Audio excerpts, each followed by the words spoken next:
What is going on, everyone? Welcome to the Reality After Show. Holy shit! I am here with Jonny Fairplay and King George, which I didn't think you guys were going to be here on the podcast tonight. So this is a very special treat, and you have some special guests behind you.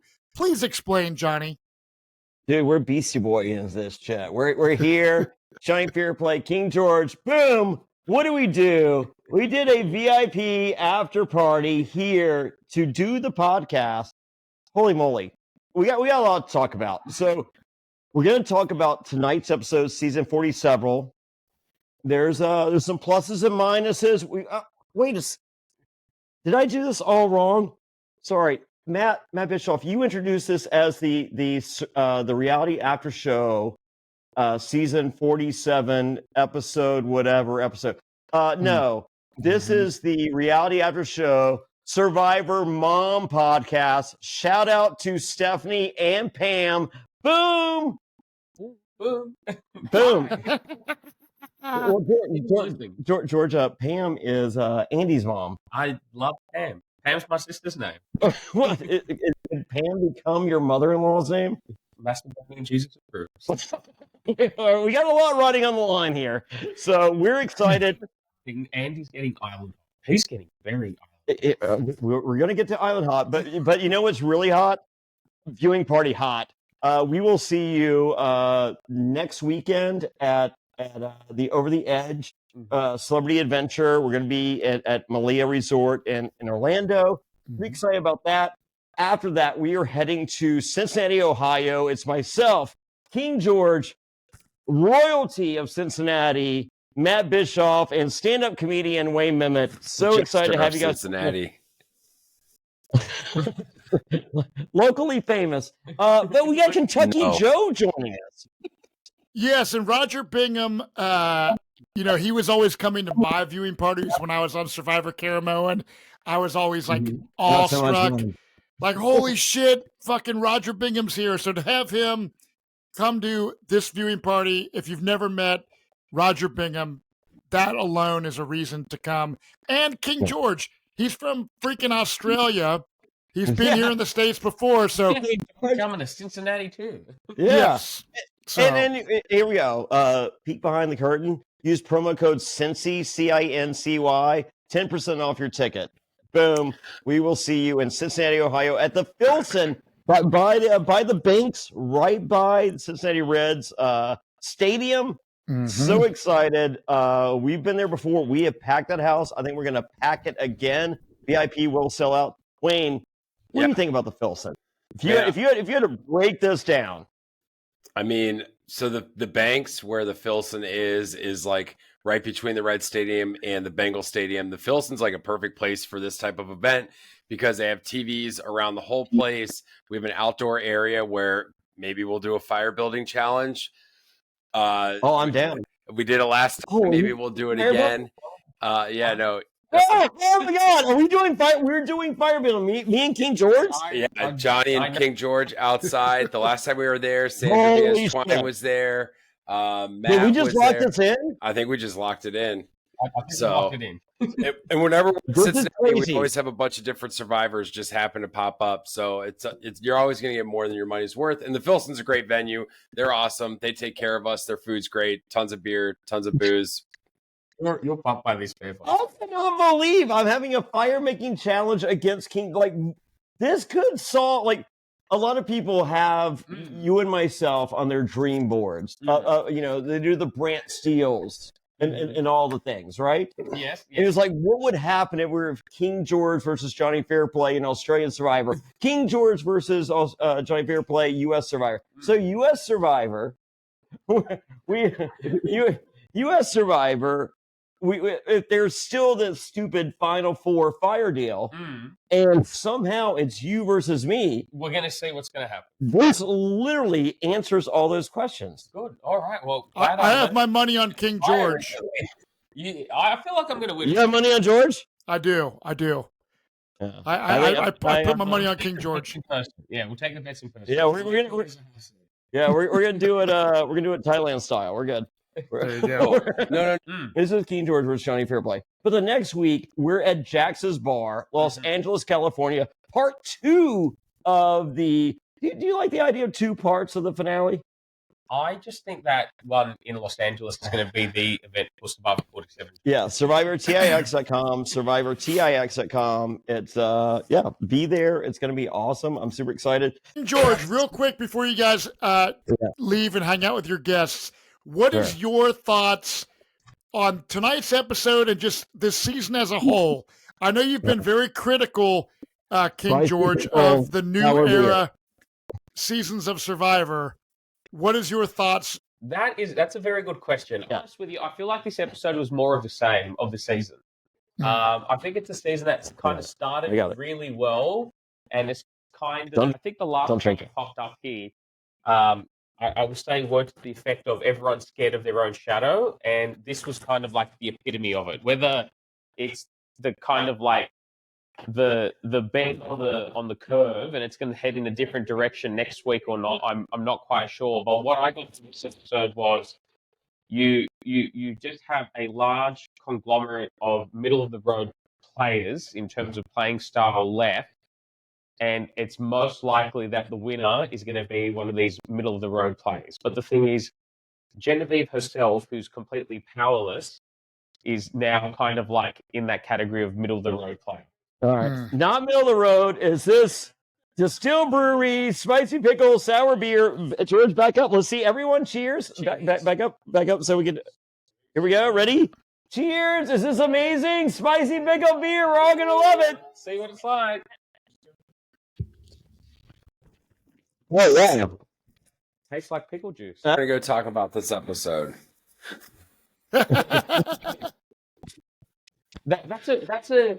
a good question. I think there's a very obvious front runner right now. I will be mortified if Rachel does not win this season. Yes, me too. This entire episode was about Rachel. At the start of the episode, we heard yet again from Caroline why Rachel's the best player.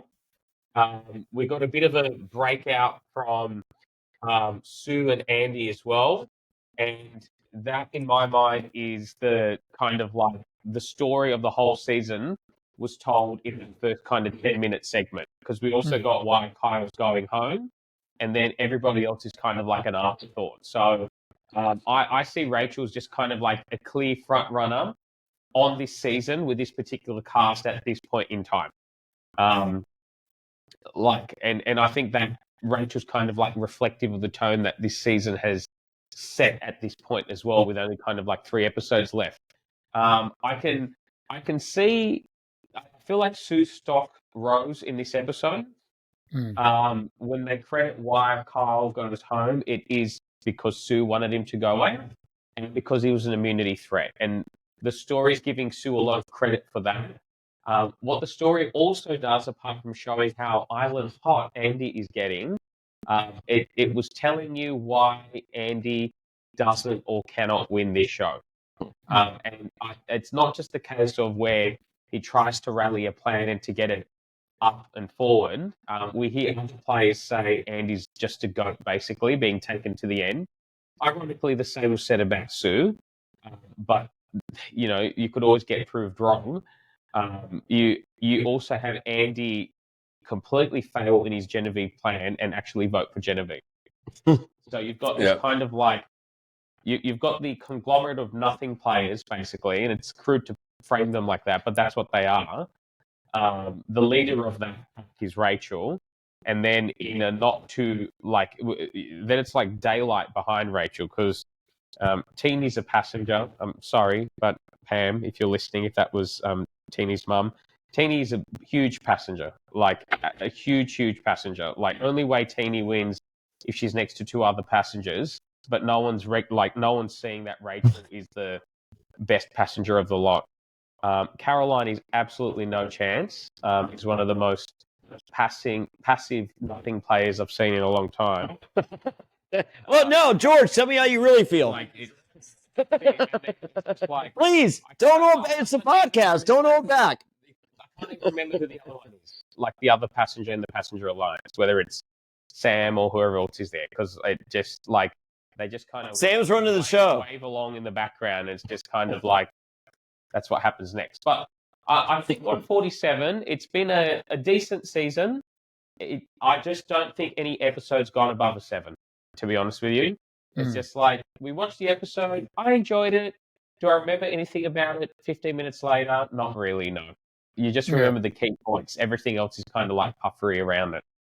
Right on. Well, King Joy, I appreciate your honesty, and it's so cool because Australian Survivor is definitely on a higher level of gameplay than American Survivor.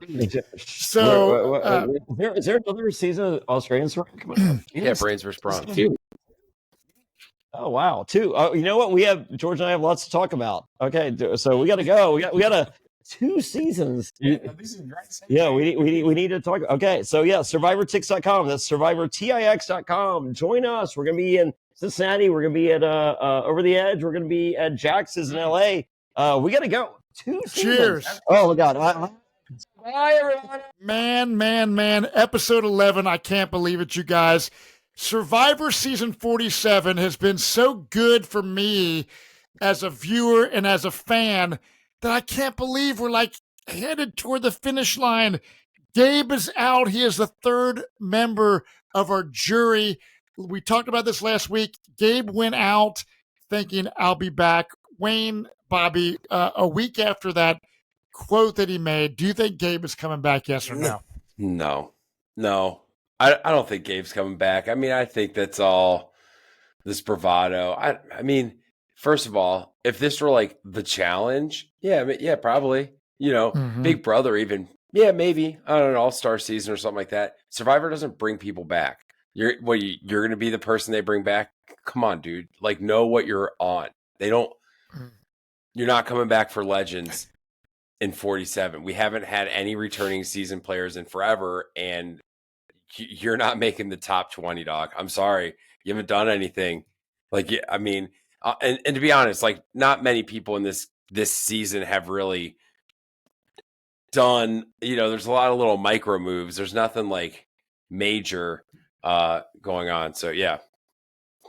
And I'll be honest with you, I watched Gabe's exit interview press, and I found him actually pretty impressive in his exit interviews. Like, I thought he was very knowledgeable about the game, and he seemed very impressive. So I see why he got cast. We didn't get any of that on the TV show. Like, we got this, I'm going to be on the Mount Rushmore. Just wait. I can't wait to be the Mount Rushmore of the new era.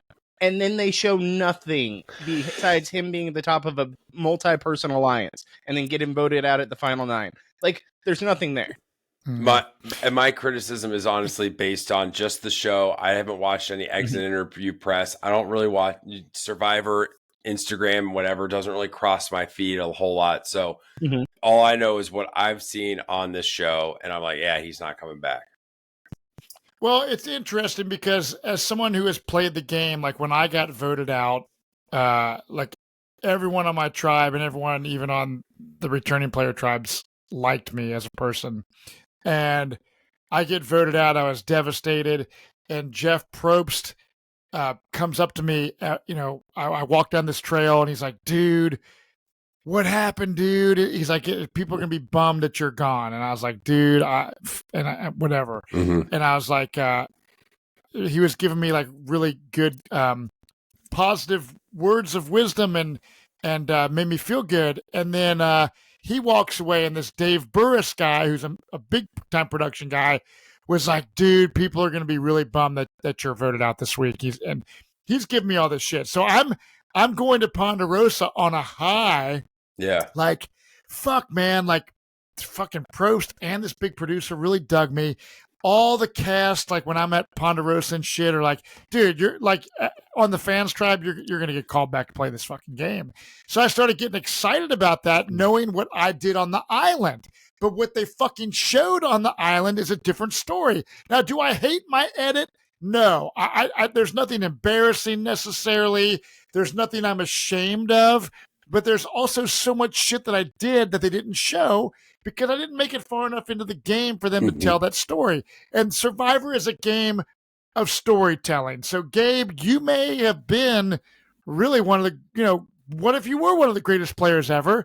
Unfortunately, production did not show you, to me, the viewer, in that light. They showed Rome and Genevieve and certain others, Rachel, in this light of amazing players. But I don't know, Gabe, if you will be called back. Now, I wish Survivor would bring back other players. Jonny Fairplay has said to me before, he's like, dude, we don't need newbies anymore. There's so many great players that have only played once years ago that we could bring back like the challenge does.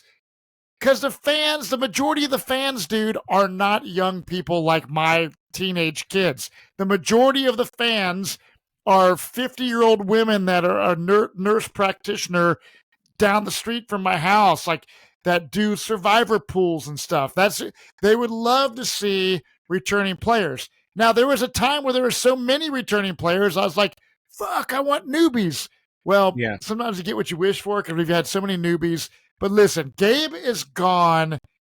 Kyle has this battle because Kyle was like, look, I loved Gabe, but luckily I was able to get Gabe out before he voted me out of this game. I think Kyle, honestly, is a great guy. I think he's got a heart of gold, like a Keith Nail style player.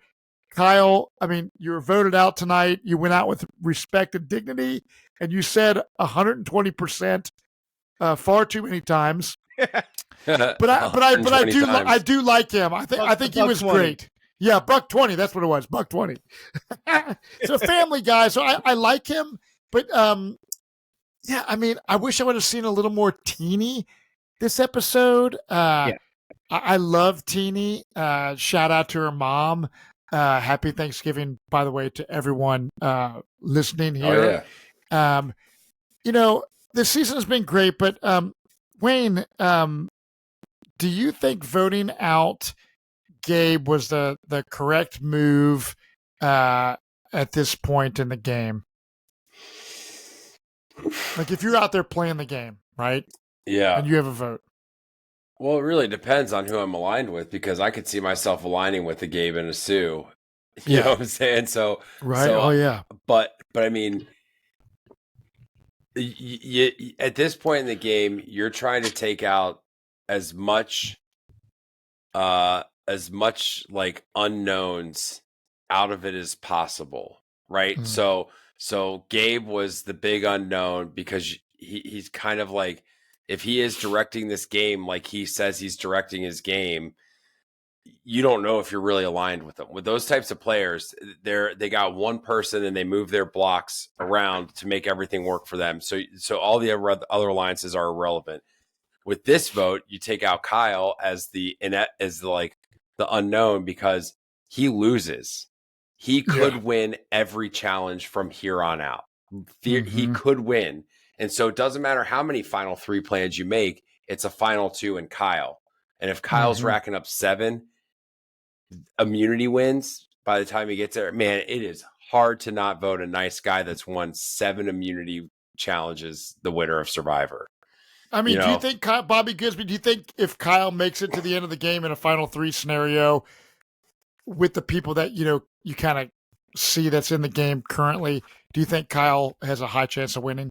I think you have to give it to Kyle. Like, I mean, as much as we didn't see his actual strategic sense, which who knows if there was any out there, his story about him and his family, and like he's got a young, family at home, and how nice he is and sincere he is. Like, yeah, Sue hates him. And yeah, apparently there's something he said out there about Sue and Carolyn that's been brought up that apparently wasn't good. But you look at this episode and him sitting there talking to Andy and saying, I just hate, like, this is not the person I am in real life. And Andy's like, everyone loves you. Like, everyone talked about how much everyone loved him. And the fact that he was such a beast in these competitions. How can you not give it to the guy? Like, the guy's got young kids at home. A lot of these kids are out there playing. They're 24 years old, have nothing, they've got these bright futures, but no family, no nothing. You got this little country, for the lack of a better term, bumpkin, who's got a family at home. Why wouldn't you give him the money? Oh, yeah. So Sue is pissed that Kyle is still in the game. She's very bummed that Gabe is gone. What is Sue's major malfunction with Kyle? Did he do something rude to piss her off? Because everyone else seems to love Kyle. I took it to what, Bobby, I guess, and again, you follow the socials more and all that stuff, but I guess that there is something unshown that Survivor doesn't want people to know happened on the island. And whether it be, a turn of phrase gone the wrong way or, something, blah, blah, blah. But, 100% that's Survivor is a microcosm of America, and America loves to see people get canceled and taken down. And so, that's kind of what I figured, because it was that's some pretty vile hatred that she had toward him, and that can't be just for gameplay. I love that the show did not show it. I absolutely love that, because had this been Big Brother, Kyle would have been canceled, hated, everyone would come after his job, his family, all this stuff. I heard, through inside sources what was said. Now, I don't know for a fact if it's true, but from what I heard, it sounds like something that was inappropriate, but not to the extent that I think would garner a ton of hate. And so, in my opinion, it makes sense why Sue would be mad. I can absolutely understand that. But I also see why people still loved him on the show. Like, you heard nothing but good things about him from the people on the show. And this is weeks after the alleged incident happened. Now, this is all alleged. Like, we don't know for a fact. We weren't out there. We don't know. But from what we've heard, it wasn't something that was to the extent of a season 39, nothing like that. But it was just more so a comment that was probably inappropriate and joking, but didn't come off funny. So that's something that would offend a young, hip 45-year-old woman, right? Yes. Yeah. Okay. Do you think that now, after the game is said and done, that they've mended those, Oh, I mean, who knows? I'm sure. And also, I think there is part of Sue that was also like, hey, he did vote for me. He's the only person that's voted for me. Right. That's still in this game. So there's that amongst those other things.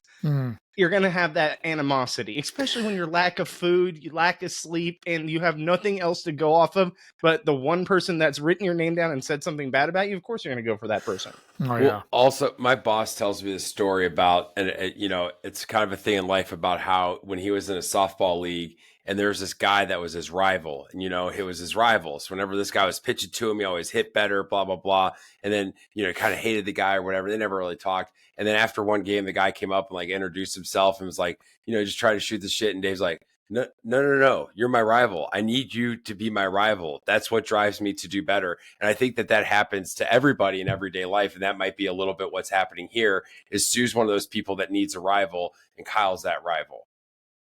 And now that Gabe is gone, it's like I don't have my other person. I've got Caroline, who I don't trust anymore, and so all I've got is hate Kyle. Yeah.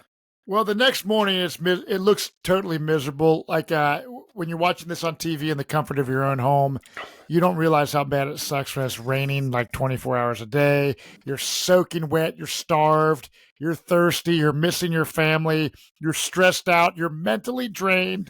And then, Sue's miserable, not only because of the weather, but she's miserable because Gabe's gone. And Carolyn pulls Sue aside to talk. And they're kind of talking about, now that Caroline is saying, now that Gabe is gone, I feel like I can play my own game.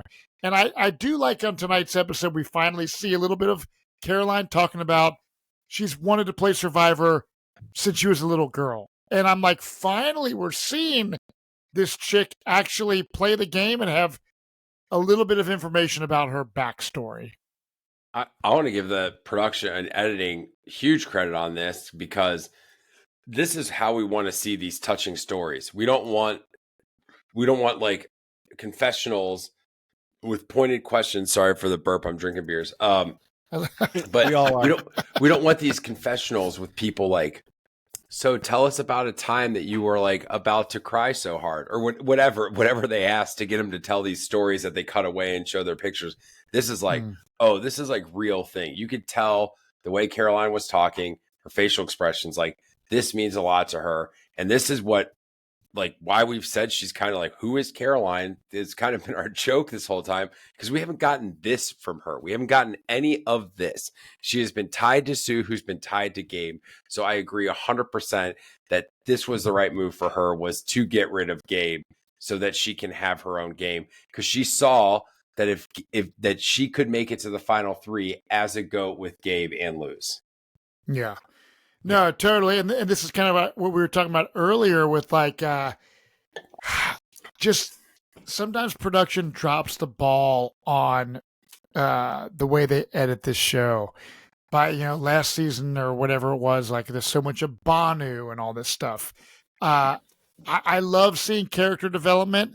I love the 90-minute episodes, and thus far, I've really liked this season. And I like tonight's episode. Don't get me wrong. But I'm like, dang, if I'm Caroline, who's like, loves Survivor, and I'm watching this, I'd be kind of disappointed in my edit thus far. Now, she has had a couple last week's episode and tonight. She's killing it. So she could go deep into this game. I mean, this is like only a 26-day game at this point, and they're on like day 19 right now that we're talking about.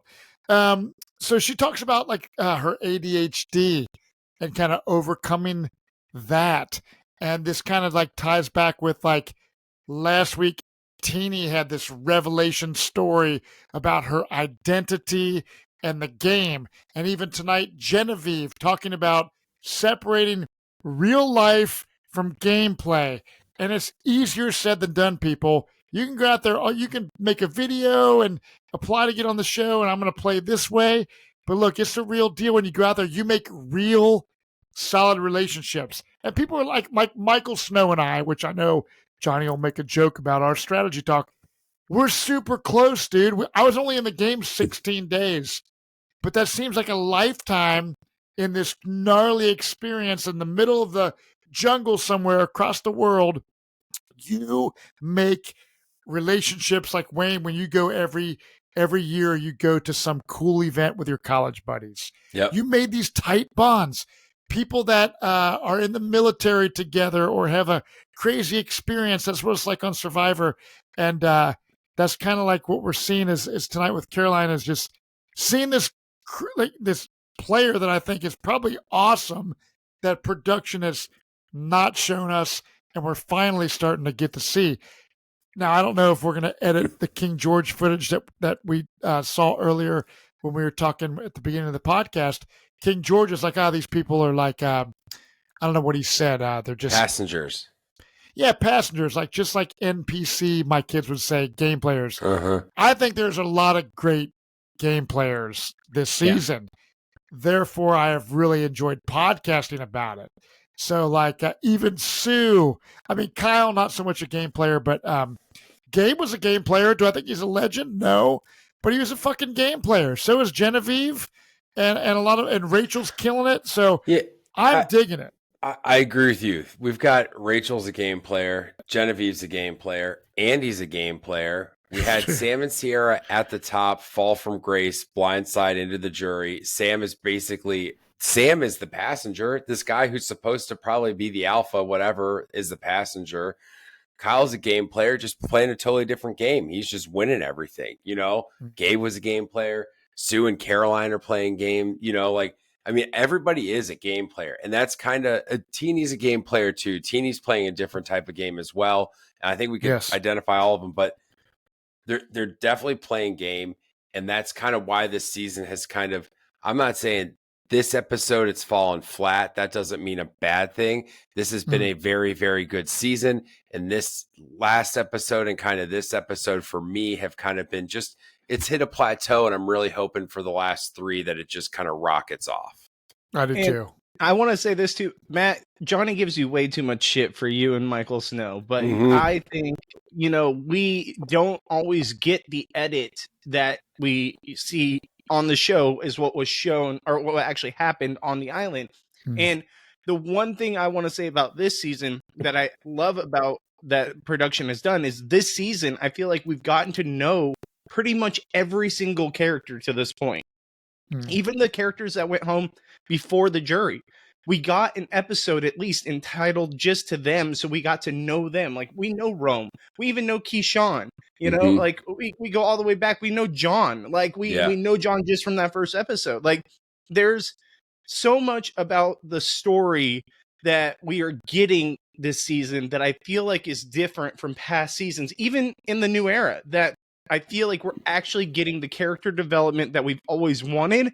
And maybe we're so entitled as fans that we're like, it's still not enough. But I feel like to say we haven't got enough of Caroline, that Johnny always says, I feel like we're getting more and more of Caroline. Maybe we didn't get at the beginning because she lasts longer. So we're going to get that story eventually. And I feel like that's what we're getting from this season. I can appreciate from the producers, because I think we shit on them all the time about the things they do wrong. And I want to acknowledge the fact that this season, I know pretty much the person in each one of the characters remaining. And I really like that. And I feel like every person has a chance in this game to still have an opportunity to win. Some maybe less than others, but every single person, I know their story, I know their game, and I think they have a chance to win. And I really appreciate that. I do too. I just want to echo that and just say, agreed, 100%. I've been on this podcast for a while. We've been very critical of the past, you know, the new era for sure. So I want to give the flowers, because the storytelling and the editing and the use of the 90-minute episodes, and like not having 3 commercial breaks during a challenge and all this stuff, man, it has been a great season, and the storytelling, and I'm very excited to see who wins, you know. And I think everyone's like, oh, of course Rachel's going to win. That's what they want you to think after this episode. Yep. They want you to think Rachel's going to win. How could she not win? And then Genevieve's going to sneak her way in and rekindle that relationship with Andy, and pull in Sue and Caroline, and get her 4 and vote out, say, you know, like there's just all this, like it's not hard to see where this could change in one more episode, and Rachel's all of a sudden at the bottom. Yeah, they do the guessing game. As a viewer, I don't want it to be obvious. I mean, tonight was kind of obvious, like it's probably going to be Kyle. He lost immunity. But Genevieve is a big threat, so it's like, maybe. But, yeah, ever since the auction episode, I've still enjoyed the episodes. But like you said, Wayne, I think it's plateaued somewhat. Yes. And I think that we're going to get the last – if they're doing a 2-part finale, I feel like they're not just, like, doing that for the shits and giggles. Yeah. I feel like it's going to be bangers. And they're like – the editors are like, dudes – and dudettes, we need to make this a fucking 2-parter, because this shit's fucking bananas. That's how I feel too. And can I just interject one more thing real quick on that topic? Yes. When it comes to this cast, I agree with you guys completely. The last couple episodes have plateaued. Like, I found myself tuning out on the tribal council, because I was like, it's pretty much, I think that they're going to completely put all the votes on Kyle, because they don't want to piss Sue off. They need the numbers of that 5. That 5 is very crucial to the remainder of the game. So if they do their thing where they vote out Genevieve, then it's going to piss off Sue, and she's not going to trust them. We saw a lot about Sue and trust in this episode. So they knew they cannot lose Sue, otherwise it all goes away. So they had to vote Kyle. So we had to get, you know, the misdirection of the Genevieve vote, which I totally understand. But I found myself tuning out, because I was like, there's no way they're going to let Sue down after what they just did to her in the previous episode. And did you notice one thing too? When they showed the recap at the beginning, where they show what's happened on the season, they showed both Sue finding her idol and Rachel finding her idol. I thought going into this, is this a callback so that they're going to show something with the idols in this episode? That didn't happen. But I feel like that's happening very, very soon. It has to. All the powers are going to be on the table. There's a lot of advantages out there in this game. Why would they show it if it's not going to be important very soon? Yeah, because what they're doing is they're making a television show telling a story of how these people got from day 1 to day 26, or whatever it is now. So yeah, very important. But yeah, great points. I love it. Now we see this scene where Rachel, Andy, and Teeny are at the water well, and then they're kind of talking strategy and shit. And then Sue and Caroline walk up, and then the 5 of them all start talking about look, like let's just become a 5-person alliance. Now, historically in the new era, I'm going to we've cut you off seen- real quick. It wasn't Sure. all of them saying, let's become this 5-person alliance. It was Rachel saying, Yeah, let's true. become this 5-person alliance. And I just want to say, when she said that, I was like, oh, that's perfect. 5, vote out the 3. Sue, chaos, gone. Caroline, the number, out. I've got 2 goats. Andy, who thinks he's playing this game that isn't being shown. He's probably playing a game, but the game that he thinks he's playing is not necessarily being shown that well. And Teeny, who I think is I hate to say it, being shown as the passenger of this season, at least so far. Teeny was looking for that all-woman alliance to kind of carry through and has been fine. And then when she lost all of her alliances, she's kind of just been coasting. She's the Juicy Dave this season of Australian Survivor, and that's fine. That's also a strategy. But I think that's what like flashed in Rachel's mind was like, oh shit, this is how I went. Yeah. I mean, good points. And we see in the, previews for next time, we see possibly a resurgence of a girls' alliance. So it could come back. Yeah, this was not, I love Teeny this season as a character. And tonight we didn't see a whole lot of Teeny. No. But this was Kyle's kind of going away episode.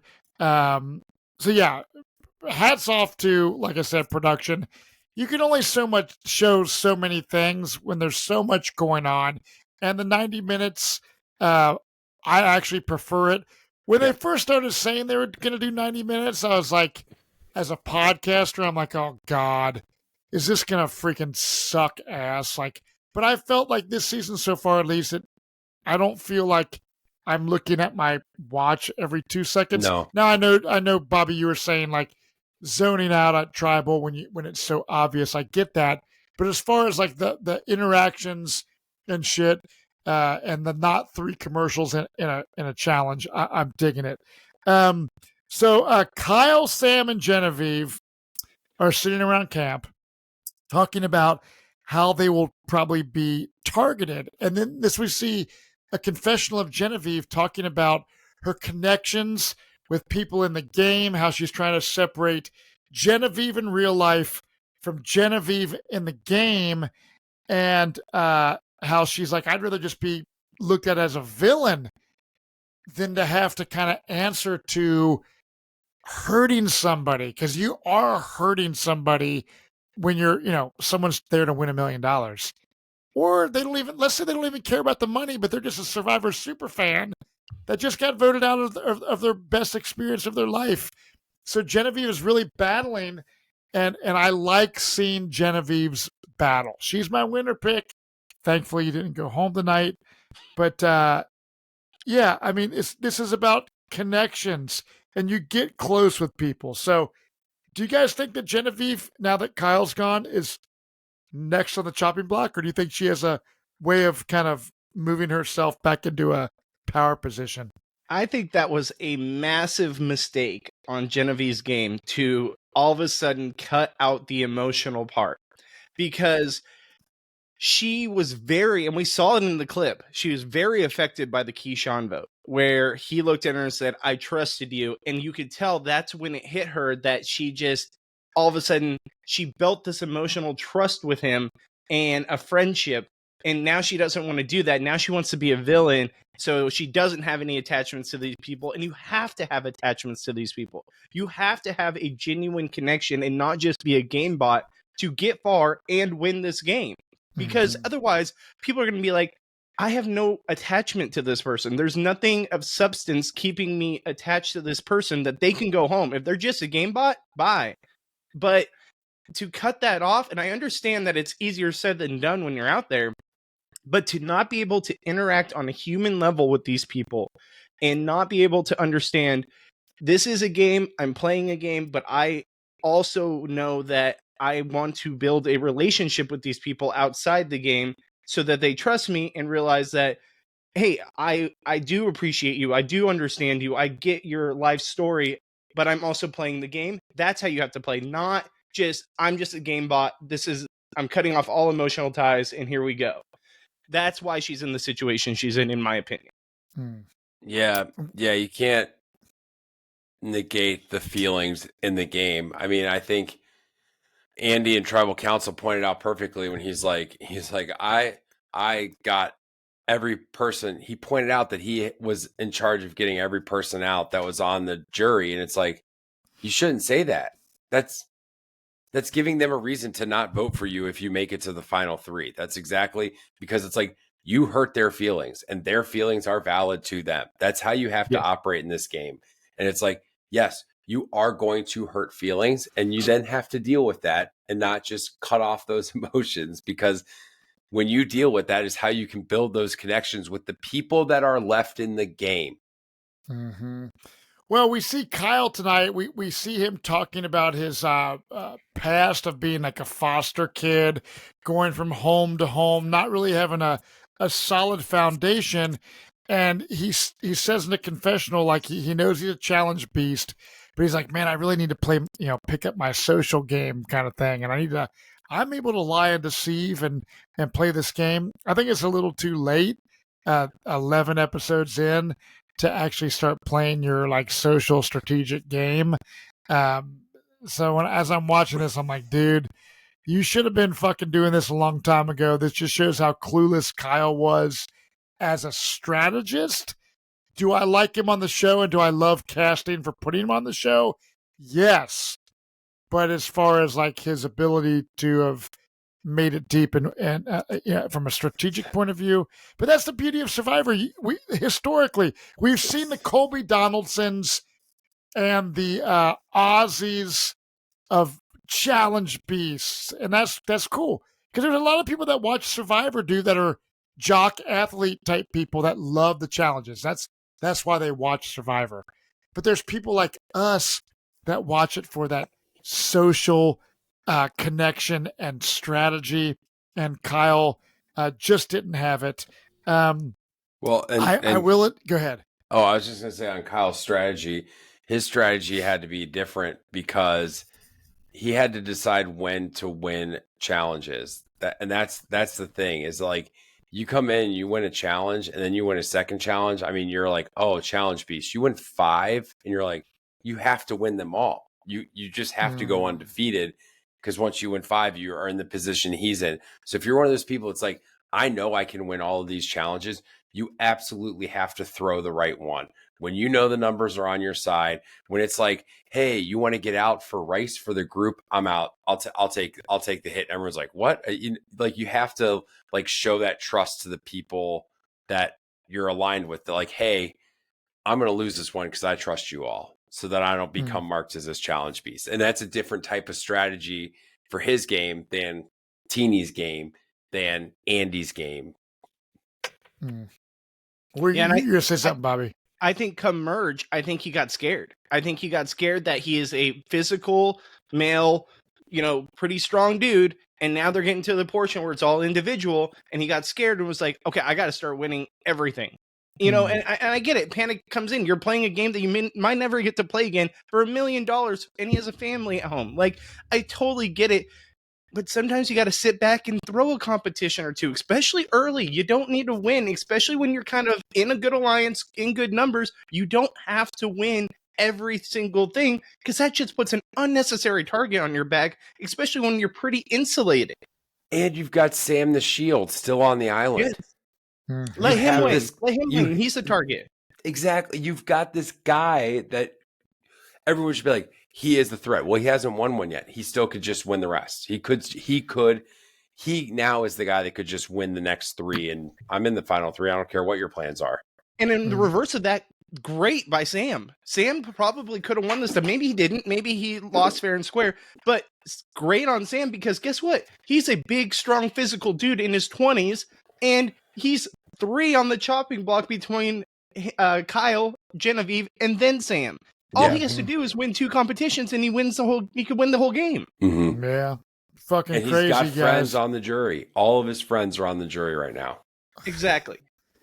Dude, that's why Survivor's such a crazy game. So look, now there's a journey time. A boat is coming, and one person has to choose to go on this journey. they kind of eventually agree to like draw some rocks to see who goes. Rachel draws the rock to go on the journey. Rachel's out on the ocean on this boat, and I've been out on the ocean in the Philippines.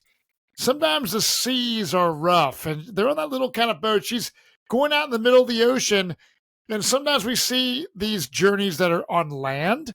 This is literally a buoy, a floating dock out in the middle of the damn ocean in Fiji. And I like this because it's very different than what we typically see on these like journeys. I'm not a big fan of the journeys, but I'm at least cool with this one because it's different.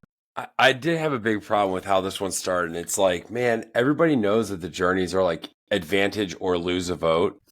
Mm-hmm. How is not everybody jumping at the chance of an advantage?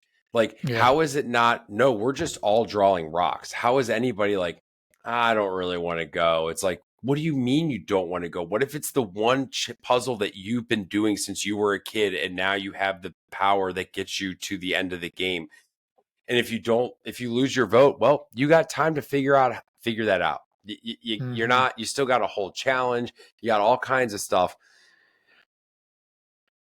Man, I don't know why people weren't just jumping. Even Rachel, who ended up going, was like, I didn't really want to go. It's like, what do you mean? How do you not want to go on the journey? Oh, yeah.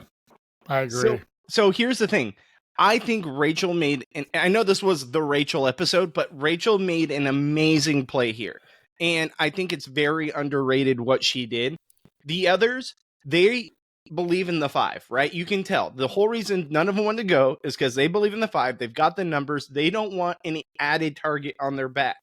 But what the other 4 that didn't put their hands in for the rock didn't realize, you let one of those other 2 go that is not part of it, they win an advantage. They can easily flip the script on everyone. So you have to do what Rachel did. You have to say, yeah, I'm going to pull a rock. I'm going to go for it too, because you can't allow those other 2 people to go. You have a 5-person alliance that you could honestly argue, I'm doing this for us. And look what happened to Rachel. I know we're going to get to it, but Rachel won the advantage and then went and told Sue, and that built so much trust with her and Sue. Like, it only helps you in that situation, in this very vague final 8 situation. It makes complete sense. You can't let the other 2 get an advantage, and you can use it to build trust. Now, I think we've talked about season 50, and we talk about how Jeff said there's going to be a returnee from season 47 to 50. Everyone says Rome. I get it. Rome was a character. Rome's entertaining, all that. It should be Rachel. It should 100% be Rachel. 1,000%. Amazing game player, amazing TV presence, and honestly can win this game and is a strong physical woman. Look what she did tonight. I think that as much as I love Rome and the entertainment aspect, Rachel would be my call. As far as game players go, Rachel's dominating. I mean, look at like when she did the whole deal where she like tested the waters with shot in the dark thing, and like she just very like has a different mind of the game. So yes, I love it. Obviously, we see her win this challenge. I like this. The challenge is like a puzzle that involves colored balls, and I love the thing where you kind of got to throw these weights over with the rope, and that's your kind of timeline. Love it. And she makes it in the nick of time, and she wins. And when she comes back from the journey, and she's like, "Look, I want to. My gameplay here is to be 99% honest. I'm going to tell them how the challenge went, how the weights and the rope and whatever. And then when the ropes came and took the advantage out to sea, I'm not going to kind of tell them the fact that I actually won." And I think for the most part, it was pretty believable. Although like Sam doesn't really buy her story, but I didn't really find it too suspect. No, I didn't see. And Sam's like wired to not believe her because he's on the opposite side of her. Yes. I just have a question. How many test runs did it take to figure out the length of rope? Dude, And Right. how many of those things are still in the ocean? Like, how many balls are in the ocean that they weren't able to pull out? I mean, I and, know. and the thing is that challenge is like, I'm used to something like that, but it's like very measured, like move up and over. And it's like almost like slider puzzles. And this was like, I don't know if there was a rhyme or reason. It kind of felt like she was just like, okay, it just like me, like I didn't see the strategy in the game. She got super lucky. I mean, she's very smart, but like this seemed like a pretty difficult, like I know how to do these things, but under those conditions, especially on this like dock in the middle of the ocean and all, I like feel that like it's different. I feel like she had more time than we think, because if you noticed, first off, I love the competition. I thought it was a great competition, and I thought it was actually relatively easy compared to like last season where, hey, name every single season in order. Like, I could never do that. As a super fan, I can never do that. no. There's people that can. I'm not one of them. But for this, I thought it was actually pretty relatively easy. Not extremely easy, but enough that you could do it. Now, you look at the video clip, and they're always going to make it seem like she got it at the last second. But she was standing a good 2 feet back when that thing got pulled off. So you know she finished with plenty of time and was like just waiting, and then all of a sudden that thing flew off, and that's the clip they used. Yeah. I think that she had more time than we think. There you go. Those ropes were unwinding pretty slowly. They were. I thought they'd be a little bit faster. This is again where Rachel is so smart. She is able to deceive people. Not if Sam doesn't buy it, so what? Sam's not the most savvy strategic player. But look, Rachel tells Sue and Caroline about it. And then Sue tells Rachel about how Gabe had that beware advantage. So these little bits and pieces of information, I feel that like Rachel is soaking that in. We say how great of a player she is. And in the beginning of the season, Rachel to me was like a nobody because it was like Rome. There was the Rome show. But now it's just like, God, Rachel is killing it. And I would have loved to see like a player like John Lovett here right now and see John Lovett and Rachel running this game like Wendell and Dominic Abate on their season. Yeah. I think that's what probably would have happened. But I think Rachel telling certain people about it was she's just very methodical about what she's doing. Rachel is a big threat, and this makes Caroline happy because she's like, look, if Rachel becomes this big threat, that's better for my game. And this is where I'm like, wow, you know what? Even though we haven't seen a lot of Caroline, I really think that she's smart and is here to play the game. And like we said before in this podcast tonight, that we're going to see a strong finish of Caroline. If she can make it through, I think she's going to be a force to be reckoned with from a strategic point of view and gameplay in this season. On that, I didn't get a chance. On her talking about her ADHD, I think that's going to matter to some degree, either her succumbing to or overcoming it. I have ADHD, so when she's like, no one ever thought I was dumb. I was able to like fake it pretty good or whatever, but like that like not being able to finish something and not having the will to like even start something, like I feel that to my core, and it's like a battle every day to be like, wake up, here's your to-do list, start knocking it off. And there's some days where I'm just like, ain't happening today. But yeah, so I really feel that, and I think it's going to matter, and I'm not really sure how, but they spent enough time on it. Well, that's why we all love Survivor, and they cast different people, because right now you're saying, I relate to that shit because I have ADHD, or holy fuck, like if there's a gay person, they see that someone, this is giving me the strength to come out. Or like we said last week, Teeny had one of the best confessionals and heartwarming moments of the entire new fucking era of Survivor.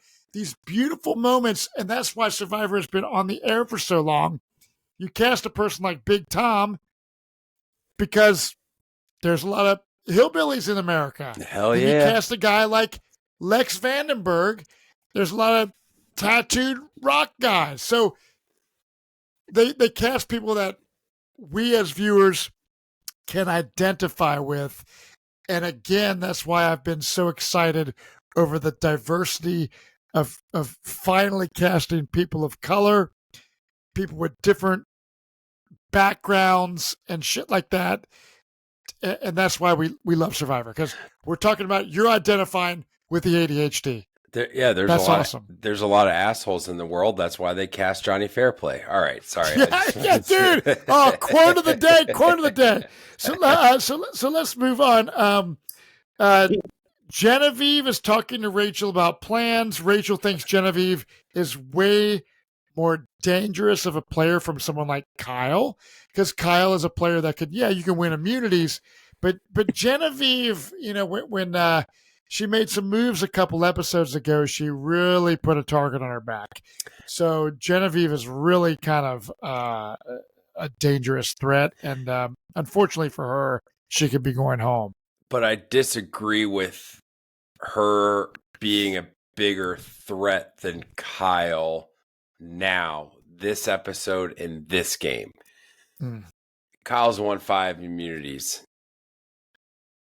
You lose one, you're going home. There's no, exactly, because all these final 3 plans and final 4 plans, Kyle could just win his way right past all that. We've seen it happen before.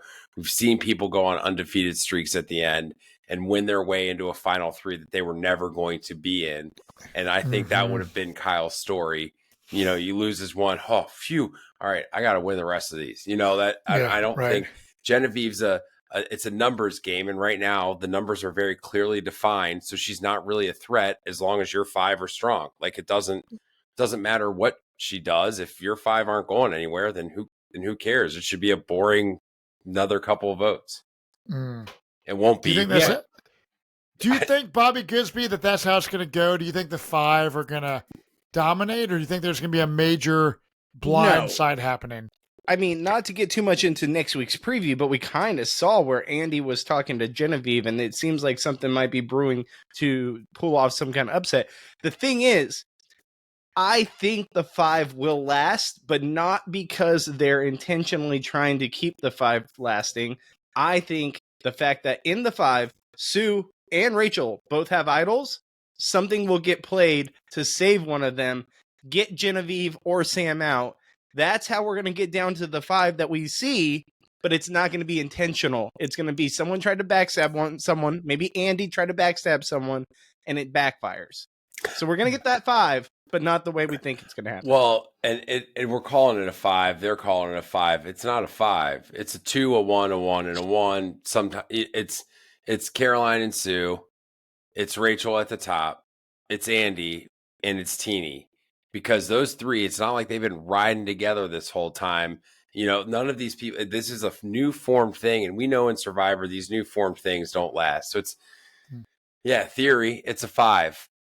It's really a 2, a 1, a 1, a 1. And then you got a Sam and a Genevieve who are kind of becoming a 2. So now you got 2 2s and then 3 1s in the middle. So then it's a battle over the 1s.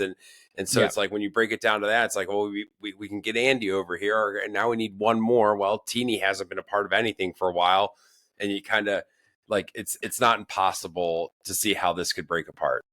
When you get this far into the game, nothing's solidified. You're just trying to get further, because now you can smell the money. Yes. Now you can smell the end game. Like Andy said in this episode, he said there's only 7 days left. There's only a week left. Like, it's in their head. They can see the final step. Yes. So if Sam and Genevieve would have come up and proposed a decent idea about a final 5, and 2 other people were on board, that 5th person would have been like, 100%, let's do it. Yeah. Like, it's like, you'll take anything at this point. Yeah. Yeah.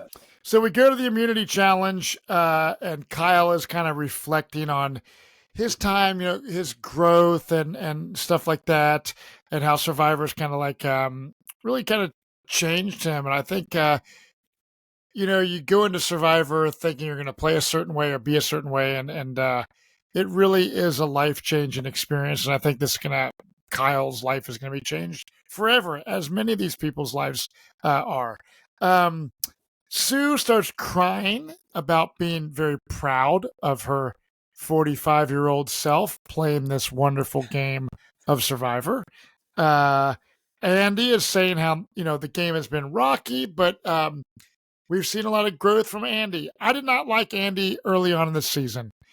Week after week after week, I'm liking Andy, and if Andy goes deep into the game and could win, I'm not going to be hating on Andy. I don't think he's going to win, but I like Andy. I think he's been great, and I wish more people people can identify with Andy. He was pissed at the beginning that no one was giving him props for cutting open coconuts at the beginning of the game.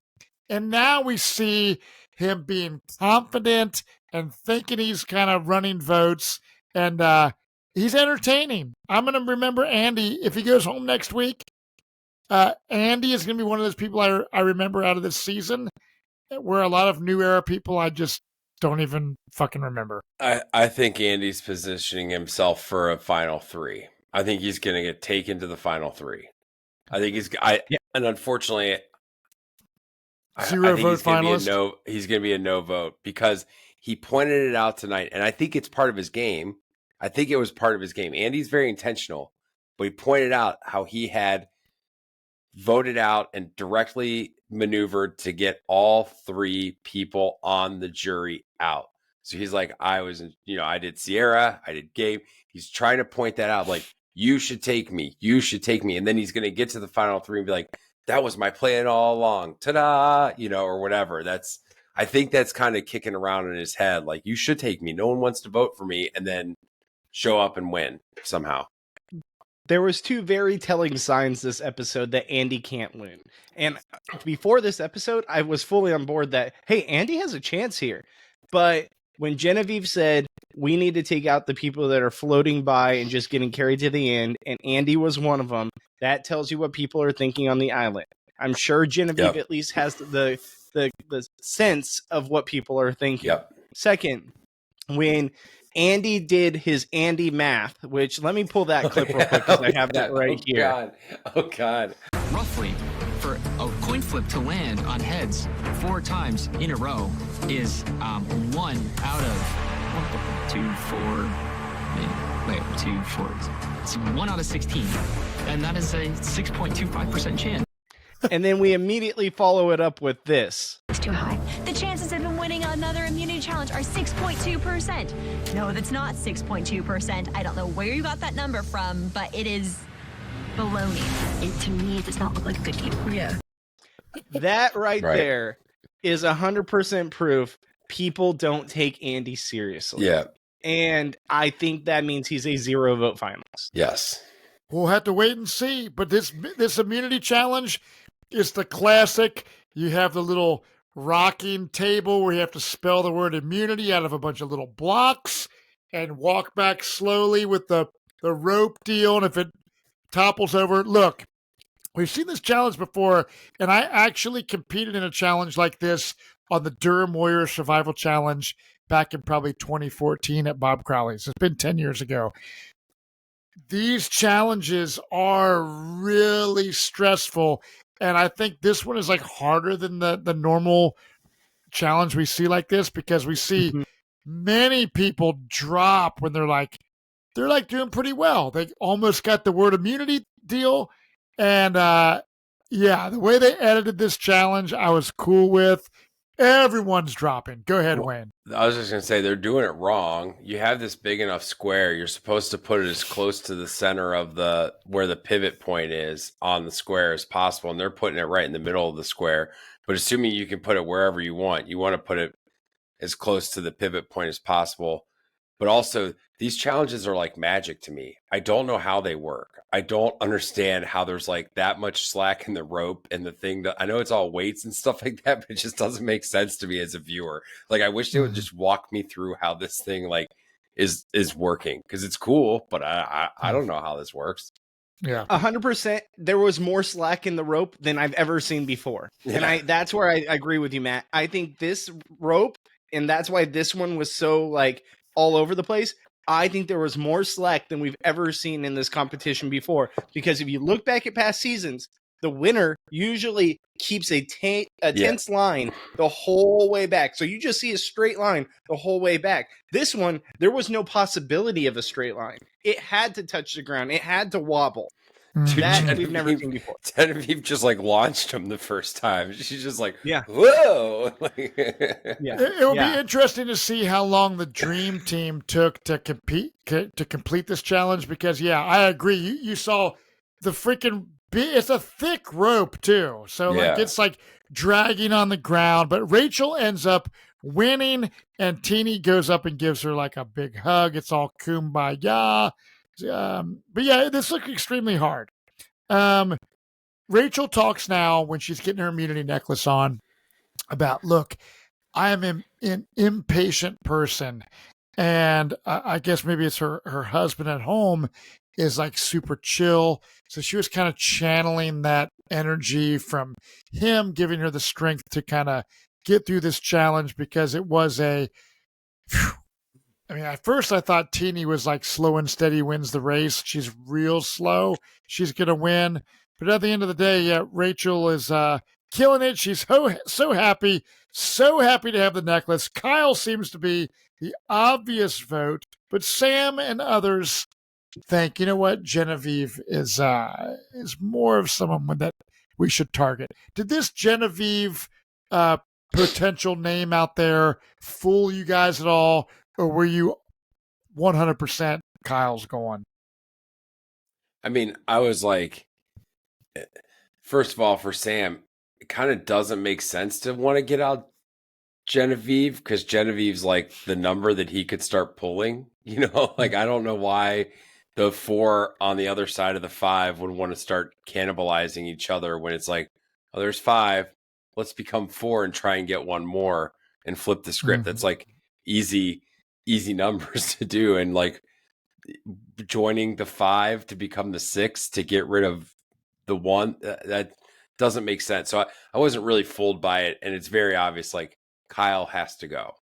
You have the chance, you have to take him out, and also it lets you just breathe for a day. You're like, all right, guys, Kyle, can we just go to the beach and hang out and like just relax? Like, do we have to? It's Kyle. Come on, guys. Can we just do this and then be done for the day and then go to Tribal and put on a show and come back and go to bed? Yeah. I guarantee you this was a 30-second conversation. First off, the whole Sam agreeing to all that, I never think it was serious. I think he was just saying it in front of that group of people. And then later him and Genevieve were going to try their own mission. I think that this was a 30-second conversation. I think Andy, the pitch that we saw Andy do with the Andy math and Rachel kind of chipping in on that, I think that was all the conversation was. And then they all realized, like I said earlier in the podcast, they cannot do this to Sue or they'll lose Sue. And that's 100%. It was an easy vote. I wish that had been shown. I wish if that conversation was had, I wish that conversation had been shown where it's like, it was like, no, we got to do this one. Well, so we go to Tribal Council, you guys. Sam starts off saying how, people sometimes go through the motions of, here's a threat. This is what we should do. And then they end up making the wrong move. And then they're on the shit end of the stick and get voted out themselves. And then we see Rachel saying that there's a lot of threats out here, but Kyle might be a threat as a challenge person. And that's to that person's game. But then there's other threats that are totally a different style, which is a strategic social player. So we see, this is a game. It's outwit, outplay, outlast. It's a social game. It's a strategic game.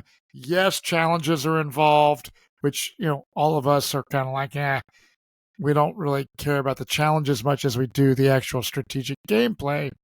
But I think it's crazy. Rachel, again, a lot of solid points at Tribal Council. Just a great episode for Rachel all around. Andy, he was very vocal at Tribal Council, had a lot of great things to say. And then I don't know if you have this clip, Bobby, of Caroline giving props to Genevieve's quote which I think is Wayne. Give me some dialogue. I just want to say I was going to point this out because I thought this was the moment of Tribal Council, and this kind of shows Caroline's gameplay. Because this, to me, I was like, she's setting up the next vote.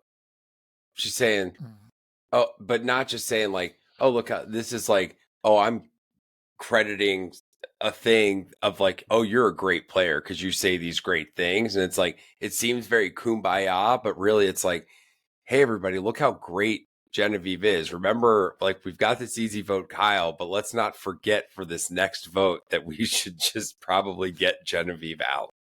Mm-hmm. Yeah, I don't have the clip because, like I said, I kind of tuned out at Tribal Council because unless something crazy is happening at Tribal Council, like I'm watching it, but I'm on my phone while watching it. So. No, nothing that's crazy totally happened. Cool. Nothing crazy happened. I just think it was pretty cool, like the fact that Caroline, who's a gamer, we're seeing her gameplay really blossom here, is giving props to something she heard of a fellow cast member earlier on, which is giving props to Genevieve. Kyle, obviously, it's a little too late to be kind of trying to play your social strategic game. You were such a force to be reckoned with. And when you're winning a lot of challenges like this, look, at the end of the day, do challenges matter? You got to win challenges sometimes if you want to guarantee immunity. And I don't want to be playing every time with a guy like Kyle who's winning every freaking time. Give me a chance. Also, you got to think about it the other way. Whether these people want to say it or not, they have a Survivor bucket list, and their chances of putting that necklace around their neck greatly decrease with Kyle continuing to play. And so Kyle goes, and maybe Sam isn't that good at these challenges, and that's why he's not winning. And it is a chance for someone like Andy to have or Teeny to knock one out of the park, or some of these other players where, like, when you have this big guy like Kyle, like, they kind of think selfishly, like, well, I want to win an immunity challenge, and I can't do that with Kyle here. Mm-hmm. Yep. Well, at the end of the day, Kyle, you were great for the show. Great show. When you got voted out, I mean, I know you put Teeny's name down, which I was like, why are you putting Teeny's name down? Shout out to Teeny. But yes, you were a gentleman. You gave everyone hugs. You even gave Jeff Probst a hug and said, look, I appreciate you putting me on this show. So every person, we've seen a lot of people cry and be devastated at their being voted out. Tonight we see Kyle being appreciative of this opportunity because not many people get the opportunity to play Survivor, you guys. Nope. It is so unbelievably awesome. The fact that I got to play Survivor and I'm now sitting here talking to you legends about Survivor Season 47 means a lot to me. Patrons, if you're listening and you want to see our weekly Q&A podcast, tune into that. Bobby, Wayne, what else do we got going on the network that you guys want to really kind of focus on? Well, we got a couple viewing parties. We have a viewing party on December 11th in Cincinnati at the Filson. Matt's going to be there. I'm going to be there. Kentucky Joe, Roger Bingham's going to be there. Johnny and King George is going to be there. They're going to do a fire making challenge outside on the patio. It's a great venue, great place to watch Survivor. We had a blast the last time we did it there. He's got that's the penultimate episode. And then the finale, the second part of the finale is going to be at Jax's Bar in LA, which Bobby's going to be at. And you can get all tickets for those at survivortix.com. I think what else we got? We got a ton of shows. Bobby, what are some of your favorite shows? You produce all these things. What are they're all great. Everyone's awesome. Everyone makes great shows. But what are some of the ones where man, this is a great podcast? So tune in to the Kelly Wentworth podcast. We're going to be filming that on Friday because obviously tomorrow is Thanksgiving. Happy Thanksgiving to everyone out there and you guys as well.